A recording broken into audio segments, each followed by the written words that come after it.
Hello. Ne Sarah Henza. Tuli wano. Azokyalira ku Maama Naluma.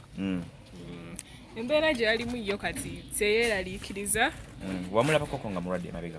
Namulaba naye kati embeera gye tumusanzeemu ddala teyeeraliikiriza era bwe tunaddira wamma ajja kuba agejjedde ddala. Ajja kuba nga yengedde ogejja ekitundu. Kati mwabali eyo mwongera okumuyamba.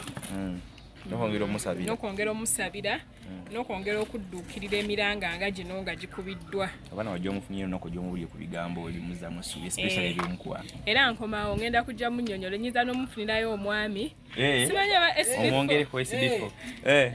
Omwami omwongereko SB4. SB4 sikwesiga. So azina aba SB4 media. SB4 sikwesiga. So tulishuwa nti ensonga ya Maama Nalumansi egenda ensonga ya Maama Nalumansi egguse kati bwe twogerera. Ebulako kati tirinyowe kati eggukire ddala. Naye omwami SB4 simwesiga kati kangenda mankunoonyeze. Omukyalo omulala omwami omulala asinga kwoyo. Omwami omulala asinga kwoyo. Amina.